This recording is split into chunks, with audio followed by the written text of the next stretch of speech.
Welcome everyone to this all-important final round clash at the World Rapid Championships 2024 in New York between Hikaru Nakamura playing with the white pieces and Hans Niemann with black. They are not fighting for the medals here, but there is so much at stake when both of them face each other. In fact, I think it's the first time ever in a FIDE event that they are playing after the controversy had happened. And this is going to be so exciting to watch. Hikaru has the white pieces, Hans has black.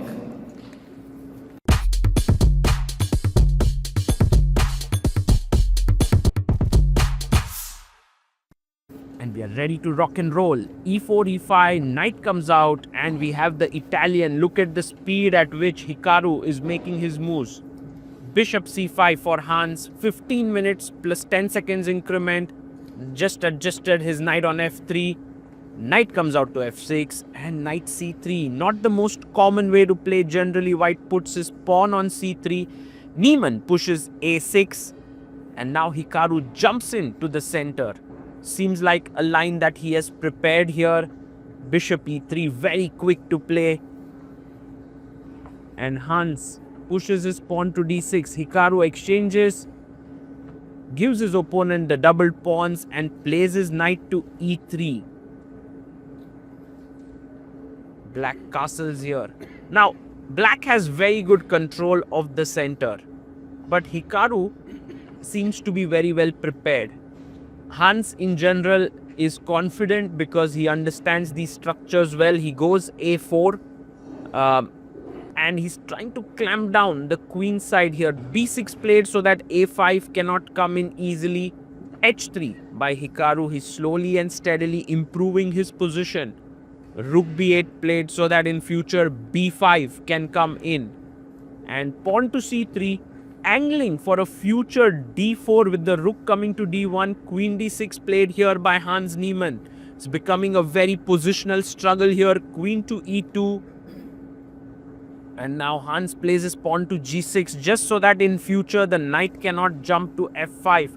Both players getting up after their moves. Rook D1 played, and now Hans blunders big time with B5. You can see Hikaru is so quick there to take the pawn, and I'm sure he sees the tactic. Can you spot it?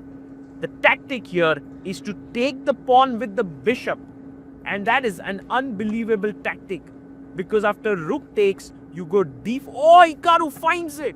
Wow, rook takes D5, pushes D4. Now the rook is hanging. If you move the rook, then D takes E5, rook is attacked here and you lose a piece. So Hans has to take this pawn, but now you lose an exchange. Rook takes E4, and this is completely better for white. Knight to C4. Right out of the opening, 20 moves in, Hikaru has a winning advantage against Hans Niemann. He takes the pawn,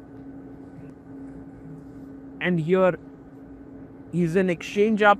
Black does have an extra pawn there, but it's not going to be enough. Knight takes D5, and just rook Fe1 looks pretty good, but Hikaru goes knight D2, attacking the rook, and the rook enters on the 7th rank. Rook E1 played, offering a trade. When ahead in material, you can trade pieces. Hans Niemann is like, I am banking on my pawn on D3. If you take, I take back and get my pawn to the 2nd rank. He does take it. Knight B4, and now knight E1 played. Bishop comes to A6. Ooh, look at black pieces here. They look quite well placed. King comes to F8, but white is still better now. He goes knight to C5, attacking the bishop on A6. Bishop comes to B5. And Hikaru makes an error here. He goes F3, giving up the E3 square, and Hans instantly jumps in. Now the problem is if you get your king in, knight D1 comes with a check. So Hikaru plays B3 first, saving the pawn. But Hans jumps in with the knight, and now this knight takes away the crucial square from the king. The pawn takes the crucial square away from the white king.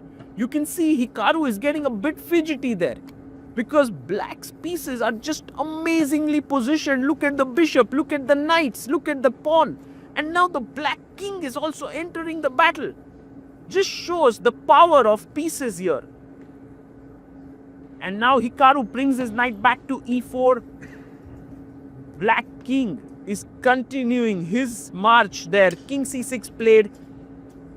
It's so unfortunate that the white king cannot get into the game. So he tries to trade off, but you can't trade it because he'll just make a queen. Hans pushes his pawn to f5. He knows he's better here. He knows that he has the play flowing.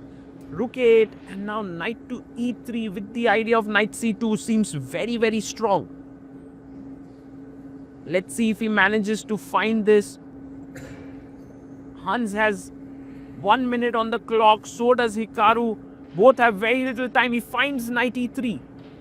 Now Hikaru comes back with the rook. Not a move that he would play happily for sure. King comes in to d5. Hans is slowly and steadily improving his position. Rook c1 and now c6 played. He could have even pushed it to c5 here. That's also strong. King can enter with king d4. At some point you have to figure out how to break through, but it must exist because white is running out of moves. White does not have the great moves there, but he rushes. He rushes into knight c2. He should have waited maybe with h5, maybe with c5, and he was winning there. Now Hikaru is back. If he takes with the rook, he's back in the game.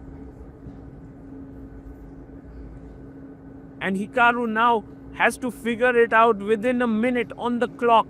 But I believe the monster calculator that he is, he will figure things out that he must take with the rook. Any other move just lets the black king enter here. So he does take, knight takes, king comes in, knight e1, king d2, knight g2, all calculated perfectly. He makes a queen, chops it off, king takes. The position is now drawn because the knight is coming into the game and attacking these pawns. But how easy is it to draw? Because Hans is saying, I'm going to pick your b3 pawn and just push my c pawn down the board. King f2, Hikaru brings the king in, maintaining the balance. Still, it's advantage to black in practical terms. Knight f4, attacking the g6 pawn. He takes the pawn on c3, knight takes g6, pushes c5. Very important to bring the knight back. No, he goes g4, a blunder here because now c4 is very powerful. Extremely powerful here, and you can see Hikaru is a bit stunned there. Hans pushes and all of a sudden this pawn cannot be stopped. He takes on f5, c3. The black pawn is a monstrous pawn here. f6 played and he can stop the pawn with his bishop. He does so. Knight comes back and he's going to push it to c2. He does push it. And now if knight e2, just make a move with your king. Don't queen so soon. Yes, knight e2, play king b2. Because if king e3, you can take and it comes with a check. No, he takes it too soon. And the problem now is that Hans queens, white also queens. This is technically not so easy to win. Although it should be winning. It should be winning. Hans had a direct win there. He could have made a queen. But now Hikaru has some hopes. Ooh, he touches the queen and places it back. Plays queen b8. The pressure is mounting like anything in this game. Queen b2 check. Will Hans Niemann be able to win this position is the million-dollar question. Queen g7 check. It's not easy to coordinate your pieces because white queen will continue to give checks. But one thing that is in Hans' favor here is the remaining pawn on the board is of the color the queening square is of the color of the bishop, which really helps that in this fact that the queens, if traded, is a winning endgame for black. And that is a huge thing for Hans Niemann here. King c5. He plays his queen back to g4. And Hans calmly plays bishop c6. 31 seconds to him, 20 seconds for Hikaru. Pushes his pawn to h6. Queen e5. Hans has to figure out how is he going to coordinate his pieces to win here. Well, he's trying to wait. And I think it's a fun position for him to keep trying endlessly. King d6. And Hikaru plays queen b4 check. King goes back to d7. Queen to g4. He's bringing his king in. I think that's a good decision here. just to bring the king closer. Oh, and he's found a weakness here. He's going to attack this pawn on h5. That's his plan. It's a good one by Hans Niemann there. King f7 played. And now queen comes to e4. He goes king f8. Presses the clock. Check again. King goes to g7 step by step. He's made his king safe on the h8 square in a way that there are no checks possible. And Hikaru there shaking his head. He's so unhappy. He plays queen b8 with 1 second on queen c8 with 1 second on the clock. A check. And he's losing his h5 pawn. And this is not good news, because now Hans is completely winning, because not only does he have an extra piece, he also has a passer there. Queen a7 gives a check. King h2 and brings his king in. Hikaru keeps waiting. He's hoping for a miracle here, but I don't think that's going to happen. King g2 pushes the pawn to h5. h4, h3 coming in. Queen d7. He brings his king up. Hans is very confidently converting this. Queen c8. And now pawn push forward. Well, he gives a check.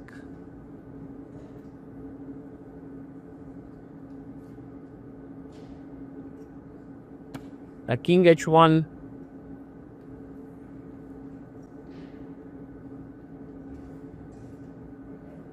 And now just pawn to h4. He brings his queen back, gives a check.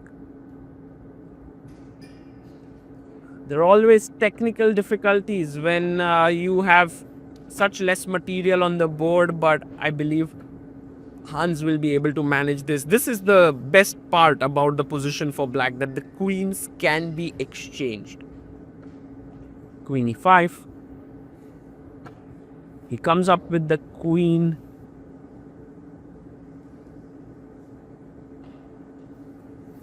King g6, playing it a bit carefully there.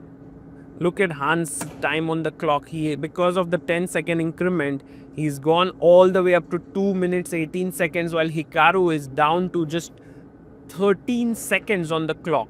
Bishop now joins into the battle, and this is going to be curtains, because if the white queen does not continue to keep giving checks, plays queen b1, this time with no time on the clock almost, I think Hikaru has lost on time.